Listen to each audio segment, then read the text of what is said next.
Se você tem acompanhado a nossa série de mensagens no livro de Apocalipse, eu tenho certeza que você tem sido abençoado aí de diversas formas com as temáticas que nós temos tratado. Amém?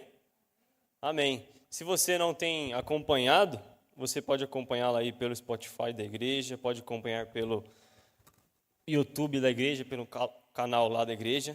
Tenho certeza que você será muito abençoado.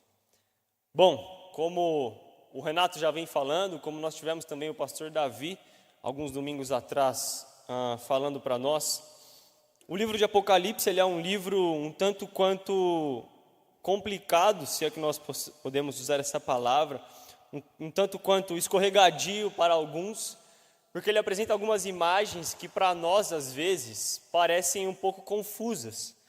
Imagens que um profeta usa a partir daquilo que ele vê, mas que nem sempre, literalmente, significam aquilo que ele está vendo.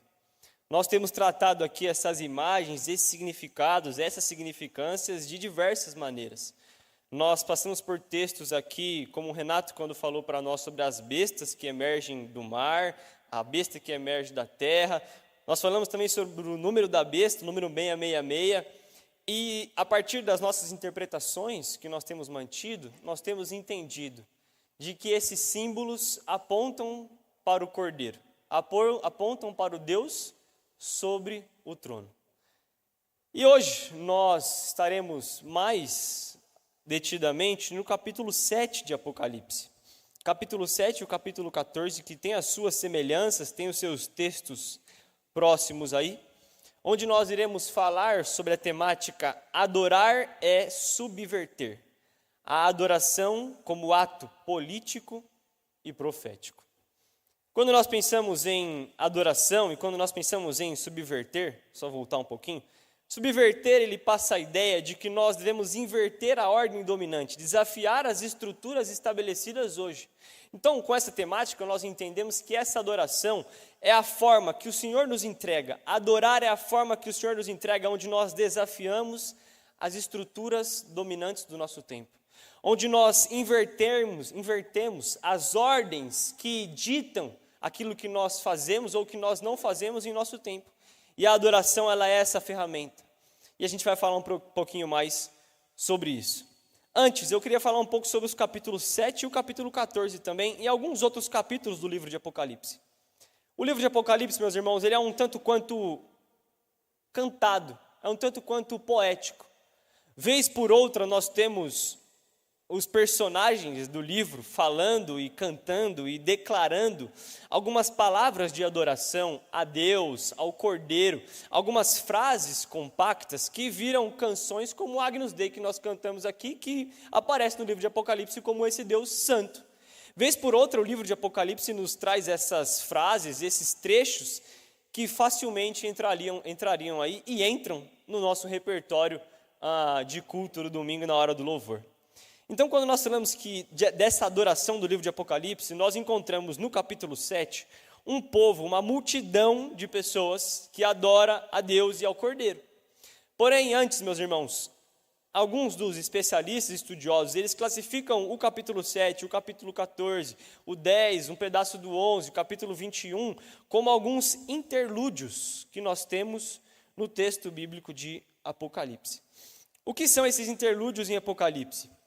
São trechos onde nós temos um respiro, onde nós temos pequenas pausas nas ações de juízo.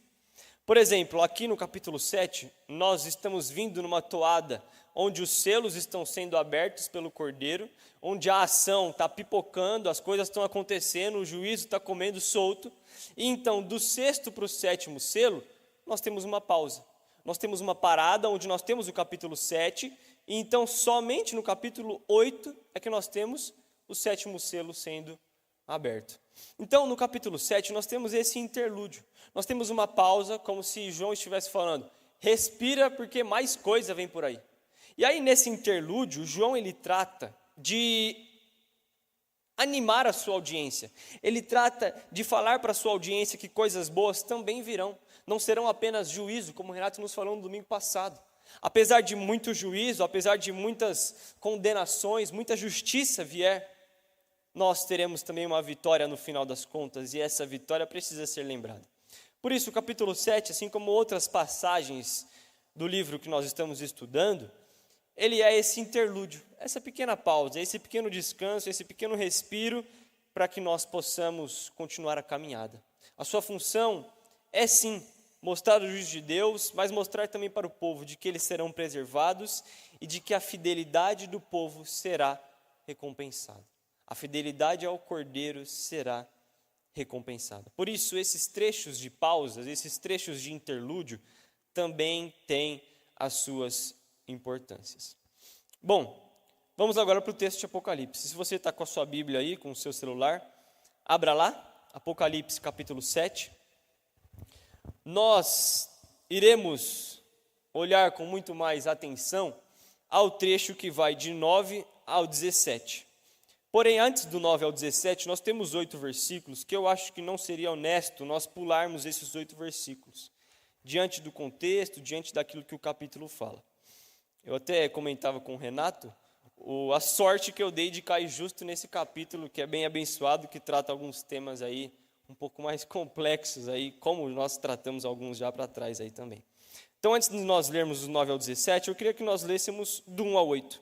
Apocalipse 7, do 1 ao 8 diz assim: Então vi 4 anjos em pé nos 4 cantos da terra, impedindo os 4 ventos de soprarem na terra, no mar e em qualquer árvore. E eu vi outro anjo que subia do leste e trazia o selo do Deus vivo. Ele gritou aos 4 seres que haviam recebido poder para danificar a terra e o mar: Esperem, não façam mal à terra, nem ao mar, nem às árvores, até que tenhamos colocado o selo de Deus na testa dos seus servos. E eu ouvi o número dos que foram marcados com o selo de Deus. Eram 144.000 de todas as tribos de Israel. Da tribo de Judá foram selados 12.000. Da tribo de Ruben, 12.000, da tribo de Gade, 12.000, da tribo de Asser, 12.000, da tribo de Naphtali, 12.000, de Manassés, 12.000, de Simeão, 12.000, de Levi, 12.000, de Issacar, 9.000, de Zebulon, 12.000, de José, 12.000, e da tribo de Benjamim foram selados 12.000. Esses são os primeiros 8 versículos dessa sessão no capítulo 7.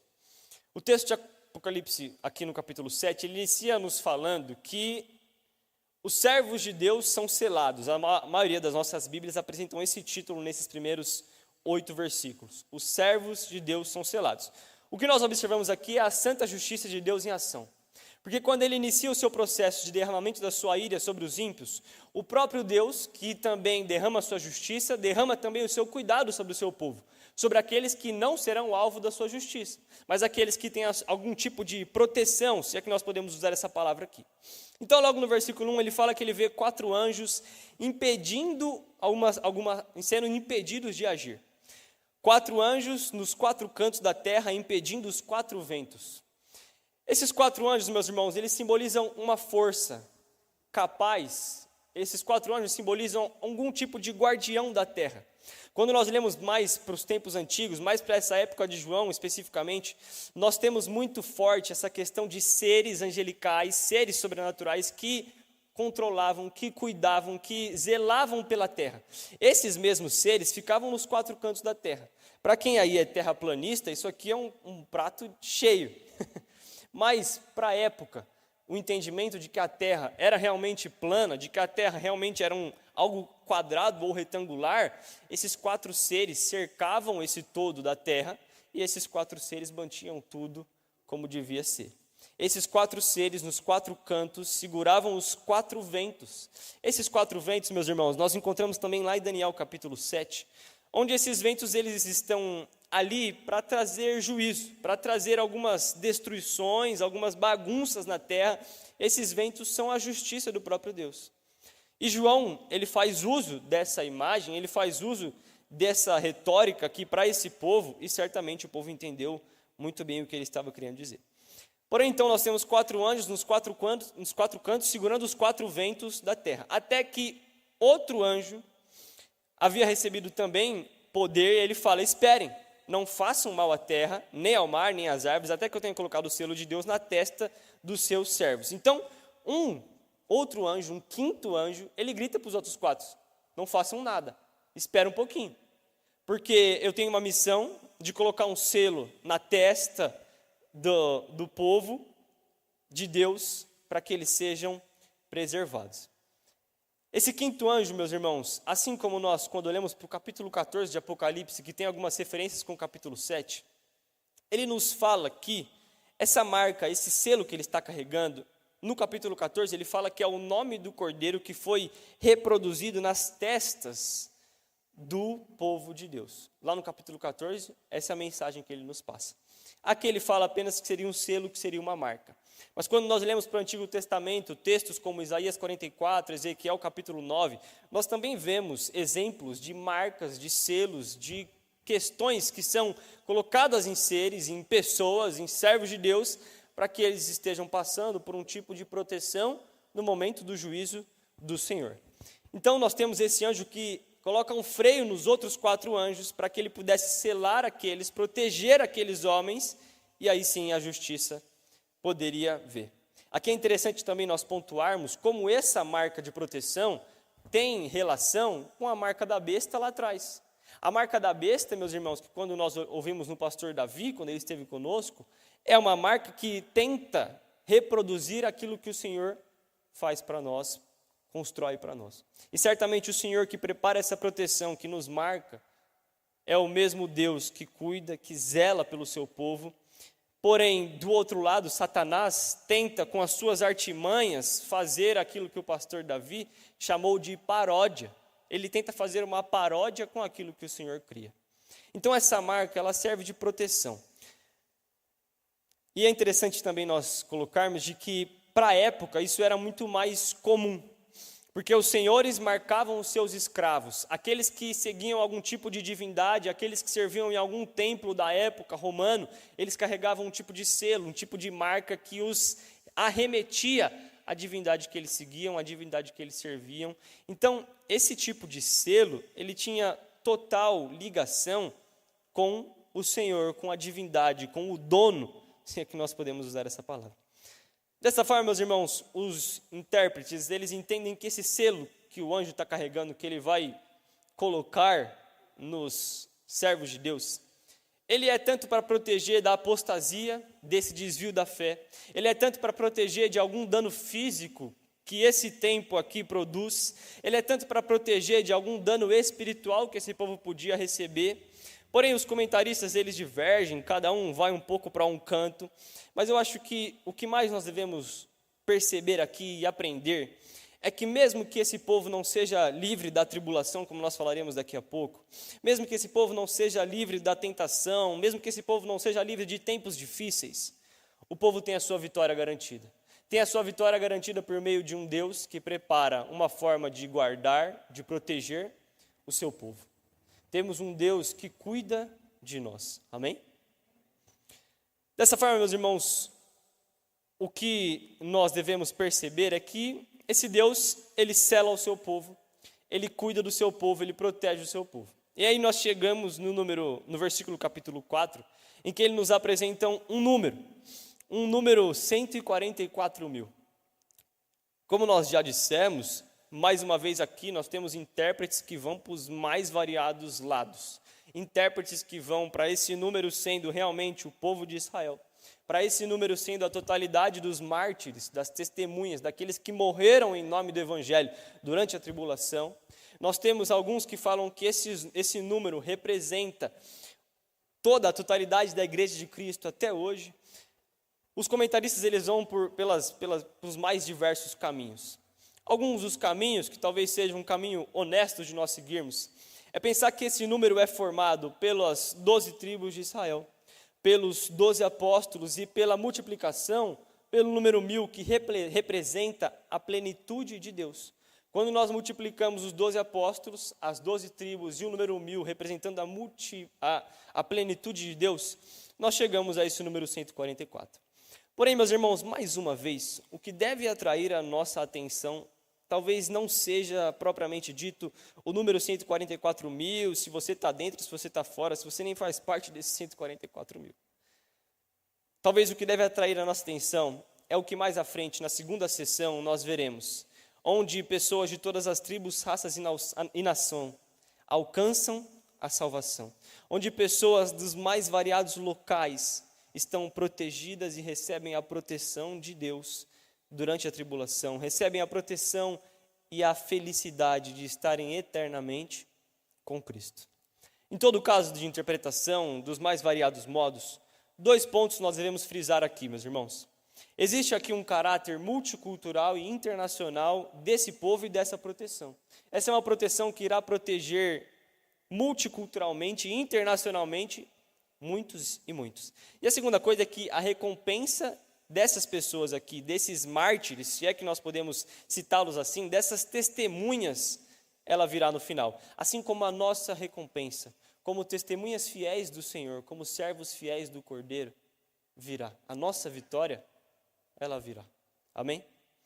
Portanto, meus irmãos, quando nós olhamos para esses primeiros 8 versículos, nós estamos vendo um Deus que protege o seu povo. Nós estamos vendo um Deus que cuida, que zela.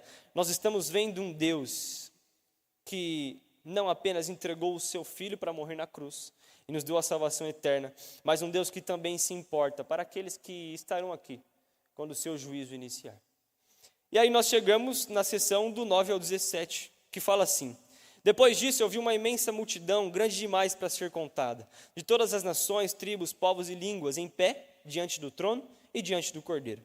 Eles usavam as vestes brancas e seguravam ramos de palmeiras, e eles gritavam com grande estrondo: a salvação vem do nosso Deus, que está sentado no trono e do Cordeiro. E todos os anjos estavam em pé ao redor do trono, dos anciãos e dos 4 seres vivos. Prostraram-se com o rosto em terra diante do trono e adoraram a Deus cantando: Amém. Louvor e glória e sabedoria, gratidão e honra, força e poder pertencem ao nosso Deus para todos sempre. Amém. Então um dos anciãos me perguntou: quem são estes vestidos de branco? De onde eles vieram? Eu lhes respondi: Senhor, tu sabes. E ele disse: são aqueles que vieram da grande tribulação. Lavaram e branquearam as suas vestes no sangue do Cordeiro.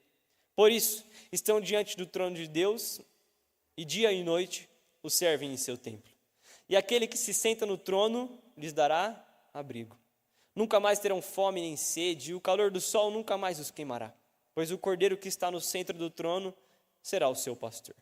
Ele os guiará às fontes de água viva, e Deus enxugará de seus olhos toda lágrima. Amém? Feche seus olhos, nós vamos orar. Ó Pai, nós agradecemos. Agradecemos porque a sua palavra é viva e eficaz. Nós pedimos, ó Pai, que o Senhor abra as nossas mentes, abra o nosso entendimento, e que nós possamos adorar ao Senhor com nossa vida, com o nosso coração, com a completude do nosso ser.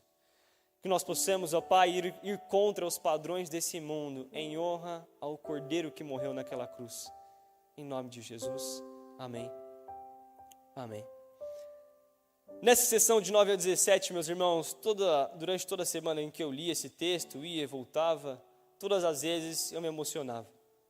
Porque essa semana, que foi um pouco mais agitada, né, as redes sociais, os jornais aí, nós tivemos a morte de um político lá nos Estados Unidos, que foi gravemente assassinado, como o Renato comentou. Não sei se você acompanhou, mas nós tivemos também uma ucraniana nos Estados Unidos que foi morta a facadas dentro do trem, sem aparente motivo algum, sem nem ter falado nada. E nós olhamos para o mundo que tem guerras, que tem países divididos, que tem pessoas comemorando mortes. Nós, olhando para tudo isso, e enquanto eu li esse texto, eu me emocionava porque esse texto fala de um tempo onde quem estará no trono das nossas vidas, quem estará no trono da nossa nação eterna, o céu, será o Cordeiro e o Deus. Essa época, ela certamente, como C.S. Lewis fala, ele fala que ele tem saudade de uma coisa que ele nunca viveu. Ou como o nosso contemporâneo poeta Neymar Júnior fala, saudade do que a gente não viveu. Nós temos saudade desse tempo onde o Deus sentado no trono e o Cordeiro digno de todo sacrifício, eles proporcionarão para nós uma nação que não estará em guerra, mas uma nação que estará em paz, eterna paz. E isso é totalmente diferente daquilo que nós observamos hoje. E se isso não te emociona, leia mais esse texto em casa durante a semana, porque certamente é muito diferente daquilo que nós temos visto no nosso mundo hoje. Mas, seguindo, meus irmãos, nós iniciamos logo no versículo 9, diante de uma imensa multidão. Imensa multidão me lembra muita gente, tipo o estádio do Corinthians lotado, tá ligado? Ou tipo Maracanã, cheio de gente. Talvez uma pessoa olho nu não conseguiria contar, e é o que acontece com João. João está olhando para aquela multidão e ele não consegue contar. A única coisa que ele sabe daquela multidão é que são pessoas diferentes. Pessoas de nações, de tribos, de línguas, povos diferentes. Mas existe uma coisa que une aquelas pessoas. E ele fala isso logo no meio do versículo. Eles estão em pé diante do trono e diante do Cordeiro. Em uma linguagem bem crente aqui, para que fique bem entendido para os irmãos, é quase como se João falasse: essas pessoas estão fazendo um culto de ação de graças e de louvor a Deus e de louvor ao Cordeiro. Afinal de contas, meus irmãos, a maneira mais eficaz de nós desafiarmos a nossa cultura, desafiarmos as estruturas de poder do nosso tempo, é exatamente com uma vida real, verdadeira, de adoração. Uma vida onde nós somos resistência a todo o poder que quer controlar as nossas vidas, que não seja o próprio Cristo. O Michael Gorman, de um livro que a gente está lendo, eu e o Renato, para a gente estar mais ou menos alinhado, ele entende que o livro de Apocalipse é um tipo de literatura de resistência. E ele vai falar que um dos principais propósitos proféticos do livro de Apocalipse é lembrar a igreja, tanto daquela época como a de hoje, de que nós não devemos ceder às imposições ou às práticas de um sistema. Nós não devemos ceder às imposições e às práticas de um sistema. De um sistema que já foi julgado e que tem data marcada para ser finalizado. Profeticamente, meus irmãos, Apocalipse nos exorta, chamando a nossa atenção a como nós não devemos ceder às práticas desse tempo. E a alternativa que ele nos apresenta é a uma vida de adoração a Deus e ao Cordeiro. Politicamente, o Michael Gorman ele vai falar que Apocalipse é um texto teopolítico. Ele faz afirmações sobre quem é o verdadeiro Deus e sobre associações corretas e equivocadas entre Deus e a ordem sociopolítica que nós vemos no nosso tempo. E ele fala mais, ele fala que o livro de Apocalipse desafia a teologia política do império e a ideologia religiosa que o subscreve. O livro de Apocalipse revela que somente Deus e o Cordeiro são verdadeiros soberanos, fontes de todas as bênçãos e o alvo correto da nossa adoração. Nós somos pressionados de todos os lados, meus irmãos, politicamente, economicamente, socialmente, a adorarmos diversas imagens, diversas autoridades do nosso tempo. Mas o livro de Apocalipse está sempre puxando a nossa orelha a voltar ao caminho da adoração somente a Deus e ao Cordeiro. Quando João fala aqui dessa multidão, dessa galera unida, a imagem que veio na minha mente é do filme Eu, Robô, com Will Smith. Se você não assistiu esse filme, é um bom filme para assistir. Logo no final do filme nós temos uma imagem dos robôs saindo de uns containers assim, e a câmera vai afastando e você vê uma multidão de robô que você nem consegue contar. Uma multidão de robô, de olho em um robô que está lá em cima, e aquele robô facilmente poderia simbolizar o próprio Deus ou o Cordeiro. E nós podemos facilmente ser a multidão de robô. Aquela multidão, meus irmãos, dos robôs, eles estão ali reunidos e livres, como o filme nos mostra. Mas essa multidão aqui de João, meus irmãos, eles estão diante do Cordeiro também, livres, e mesmo que eles não tenham tantas coisas em comum, como a nação, as tribos, os povos e a língua, eles estão todos com os olhos fixos no trono de Deus e no Cordeiro de Deus. E aqui, meus irmãos, nós temos duas questões importantíssimas e primordiais. Nós temos dois personagens que são vitais em toda essa narração de Apocalipse: Deus e o Cordeiro. Esses dois personagens, eles são os personagens principais dessa história. Desde o capítulo 4 e 5, nós vemos isso, principalmente no capítulo 4 e 5. João, no capítulo 4, quando ele adentra na sala do trono celestial de Deus, após o convite para saber mais sobre o que viria no futuro, ele se depara com o próprio Deus sentado no trono. A descrição que ele traz para a gente é de que Deus brilhava como as pedras mais preciosas desse mundo. Ele fala que ao entorno do trono de Deus haviam seres que o louvavam incessantemente. Enquanto esses seres louvavam, do trono de Deus saíam trovões, saíam raios, relâmpagos, estrondos que simbolizavam a majestade, o poder de Deus. Porém, ainda mais curioso, meus irmãos, é que João relata que o trono estava no centro daquele lugar. E toda essa movimentação acontecia ao redor do trono de Deus. A visão do trono que João tem, essa visão de adoração dos seres louvando, adorando a Deus, ela parece que convida João a adorar. O Eugene Peterson vai falar que nós adoramos para reagirmos e sermos estimulados por esse centro que é o Deus vivo. Se nós deixamos de adorar, nós somos relegados a uma vida de trancos e barrancos, à mercê de qualquer propaganda, qualquer sedução, qualquer canto de sereia. Se não houver um centro na nossa vida, nós perdemos o rumo. Ele vai dizer que pessoas que não adoram são varridas para o absoluto desassossego epidêmico do mundo. Elas estão sem direção, elas estão sem um propósito firme. Todos nós, meus irmãos, adoramos algo. Todos nós adoramos. Se você não adora ao Cordeiro, se você não adora ao Deus sentado no trono, alguma coisa você está adorando. Todos nós adoramos. A questão é o que nós temos adorado. A mesma centralidade vista aqui com o Senhor, o centro do trono de Deus, no centro daquela sala de comando do mundo, do universo, que João vê, ela deve inspirar as nossas vidas a manter o Deus Todo-Poderoso no centro das nossas vidas. A manter o Deus Todo-Poderoso e o Cordeiro digno no centro da nossa adoração. Porque certamente quando esses estiverem no centro das nossas vidas, a nossa adoração e as nossas vidas, elas estarão o mais corretas possíveis. Elas estarão eliminando as arestas daquilo que nós adoramos imperceptivelmente. Enquanto nós devemos adorar a Deus e ao Cordeiro. Então esse Deus que está no centro, esse Deus que está recebendo louvor, esse Deus que tem um trono majestoso, poderoso, Ele está no centro, mas Ele não está sozinho. Diante dele, ou ao seu lado, nós temos o Cordeiro. O Cordeiro que no capítulo 5 de Apocalipse nos é apresentado como sendo o único ser digno de abrir o livro. E o que é dito para João é que quem era digno de abrir o livro seria o leão da tribo de Judá. Porém, quando João olha o ser que está com o livro na mão, é o Cordeiro. Aquilo que João ouve de que era o leão da tribo de Judá quem abriria o livro é diferente daquilo que ele vê de que é o Cordeiro que está com o livro na mão. E aqui parece que nós temos uma informação chocando com a outra, mas não é isso que acontece.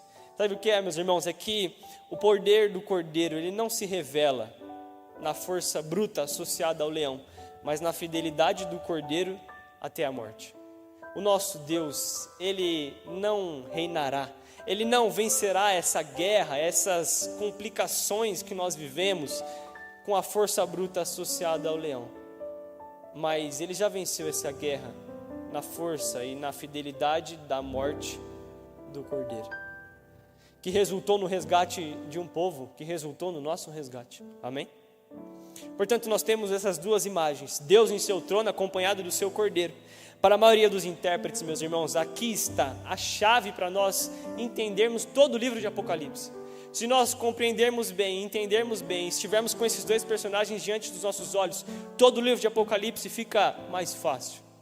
Nós precisamos ter diante dos nossos olhos Deus no seu trono e o Cordeiro ao seu lado. Esses dois caras nos ajudam a interpretar tudo. E não somente o livro de Apocalipse, mas interpretar também a nossa vida. Além disso, o Deus no Cordeiro, o Deus no trono e o Cordeiro ao seu lado, são a chave para nós vivermos uma vida em que nós podemos confrontar os poderes desse mundo por meio da adoração. Quando nós temos Deus e o Cordeiro conosco e nós os adoramos, nós estamos em contato mútuo, nós podemos confrontar os poderes desse mundo porque eles não mais mandam e desmandam na nossa vida. E o livro de Apocalipse nos lembra isso de maneira enfática, que nós devemos desafiar as estruturas de poder nesse mundo, não por meio da nossa força, mas por meio da adoração a Deus e ao Cordeiro. É interessante porque ele fala que essa multidão, ela usava vestes brancas e segurava ramos de palmeiras. As vestes brancas simbolizam um povo límpido, um povo preparado, um povo santo, um povo que já foi restaurado. Os ramos simbolizam a vitória, simbolizam a ação de graça desse povo. E aí depois, versículo 10, ele fala que eles gritavam com grande estrondo: a salvação vem do nosso Deus que está sentado no trono e do Cordeiro. Esse povo, ele faz esse cântico de adoração a Deus e ao Cordeiro. Esse povo não tem mais o que dizer senão adorar a Deus, adorar ao Cordeiro pela vitória. As palmeiras nas suas mãos simbolizam essa vitória, esse momento, esse êxtase pela vitória. E aqui nós estamos diante, meus irmãos, da base sólida do que deve ser a nossa adoração. Um povo que adora, que louva diante do trono de Deus e do Cordeiro de Deus. Porém, mais à frente nós vemos que os anjos também adoram. O versículo 11, ele vai falar que os anjos estavam em pé ao redor do trono e eles se prostravam com o rosto no chão, adorando a Deus. E eles diziam: amém, louvor e glória e sabedoria, gratidão e honra, força e poder pertencem ao nosso Deus para todo sempre. Amém. Até os seres angelicais também louvam, também adoram a Deus e ao Cordeiro. Então nós chegamos no versículo 13, onde ele diz que um dos anciãos se pergunta: quem são estes vestidos de branco? De onde eles vieram? Então parece que João responde para ele: é o Senhor, quem sabe? E aí ele fala: são aqueles que vieram da grande tribulação, que lavaram e branquearam as suas vestes no sangue do Cordeiro. Aqui nós temos uma questão interessante, meus irmãos. Ele cita aqui a grande tribulação, esse período que também causa diversas interpretações. Para alguns, esse período de grande tribulação se encontra lá no futuro, lá na frente. Para outros, esse período de grande tribulação se encontra aqui, nesse tempo em que nós estamos vivendo. Esse período que nós podemos separar como quando Cristo veio e quando Cristo virá. Todo esse período é uma grande tribulação. Para outros, esse período já passou lá atrás, um período tribulacional, onde o povo sofreu com as perseguições aos cristãos lá atrás. Nós também nos perguntamos quanto tempo essa tribulação durará. Alguns acreditam que a duração da tribulação tem alguma ligação com as 70 semanas de Daniel, que seriam 7 anos, sendo a metade um pouco mais intensa. Outros acreditam que o tempo é apenas simbólico, nós já estamos vivendo. Outros acreditam que esse período ele vai ser totalmente relacionado com o avanço do Evangelho, mas essas questões talvez elas sejam um pouco mais técnicas. O que deve atrair a nossa atenção é que a vitória final ela foi conquistada. Nas vestes brancas que esse povo veste, nas palmeiras em que eles carregam, nas canções de louvor, a tribulação ela se apequena e o Cordeiro se agiganta. É interessante que algumas das nossas versões falam que esses são aqueles que vieram da grande tribulação. E ele fala: esses são os que lavaram e branquearam as suas vestes no sangue do Cordeiro. As versões mais antigas trazem uma palavra: alvejaram, como o alvejante que você usa para roupas brancas na sua casa. Esses homens, eles não usaram produtos de limpeza sofisticados. Eles usaram o sangue do Cordeiro para lavar as suas vestes, lavar dos seus pecados, lavar as suas vidas, e assim eles estão diante do Cordeiro. Por terem esse contato com o Cordeiro, meus irmãos, o texto nos diz que é exatamente a razão deles se acharem diante do trono, servindo e adorando. O versículo 15 fala isso para nós. É por esse motivo, o motivo anterior, o motivo qual? Que eles são aqueles que vieram da grande tribulação, que lavaram e branquearam as suas vestes diante do Cordeiro. Por isso, eles estão diante do trono de Deus de dia e de noite, servem no seu templo. E aí ele continua: e aquele que se senta no trono lhes dará abrigo. As versões mais antigas falam: e aquele que se assenta no trono estenderá sobre eles o seu tabernáculo. Algumas versões ainda mais sofisticadas falam tabernacular. Ele tabernaculará conosco. A palavra aqui é uma palavra que significa em grego esqueno, e ela traz a ideia de fixar o tabernáculo, habitar ao meio do seu povo. Alguns falam, meus irmãos, que o que ele está falando aqui é sobre o Shekinah do Antigo Testamento, onde nós teremos a presença gloriosa de Cristo no meio do seu povo, a presença gloriosa de Cristo eternamente. nós experimentamos alguns resquícios dessa presença. Em alguns momentos de louvor, em momentos durante a nossa semana, e nós temos a plena convicção, o Senhor está presente, o Senhor está comigo. Mas o que Ele está falando aqui, meus irmãos, é que o Senhor colocará o seu tabernáculo no meio do seu povo. Eu não sei se você tem essa imagem na sua cabeça, mas eu acho que sim. Não sei se você já viu um vídeo de uma galinha pegando os pintinhos com as suas asas e puxando eles para perto. A imagem aqui talvez sirva como se o próprio Deus, Ele estendesse as suas asas e nos puxasse para perto, nos puxasse para a proteção da sua presença, dessa presença que é viva, que é eterna, dessa presença que é vívida, dessa presença, meus irmãos, onde todas as outras coisas não precisarão mais de tanto sentido. Nós estaremos diante daquele que criou, que montou, que constituiu todas as outras coisas. Por isso Ele fala: aquele que se assenta no trono lhes dará abrigo.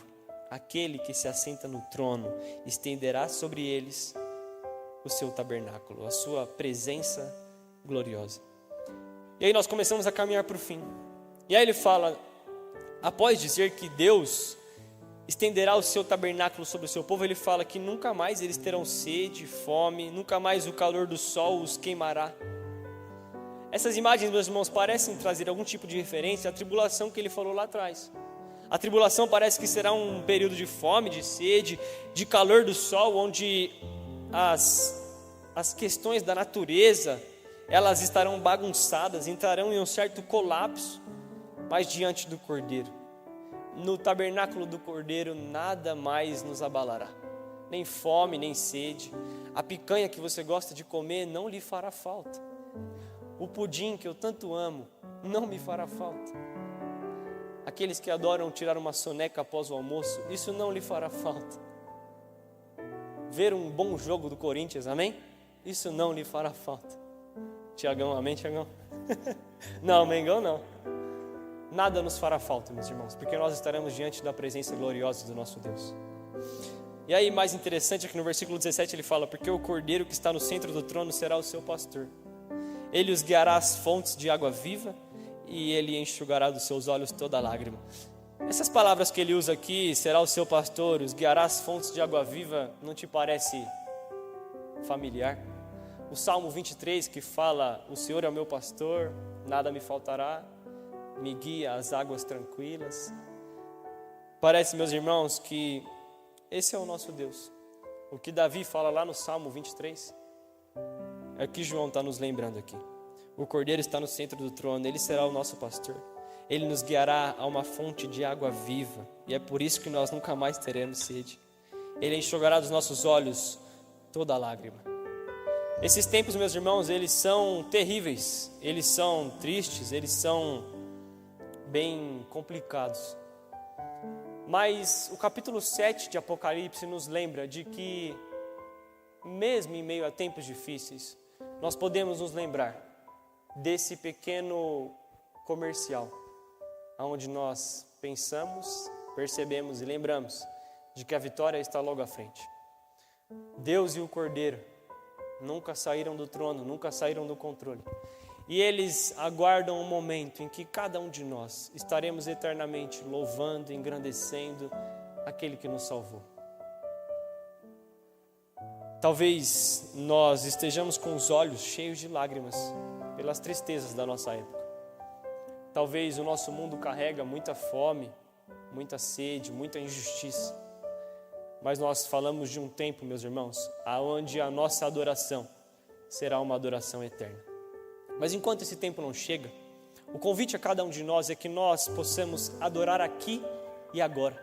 Adorar aqui, meus irmãos, confrontando os poderes desse mundo, confrontando aquilo que tenta dar a sua opinião, confrontando aquilo que tenta te influenciar de maneira negativa, te tirar do centro e tirar do foco do Cordeiro. A nossa adoração deve ser esse tipo de adoração. Uma adoração que tem o Deus no seu trono e o Cordeiro, que morreu, mas ressuscitou, diante de nós. E é somente assim, em que no final dos nossos dias nós nos encontraremos com o próprio Deus como nosso pastor, o nosso pastor eterno, que nos guiará a fontes de águas tranquilas.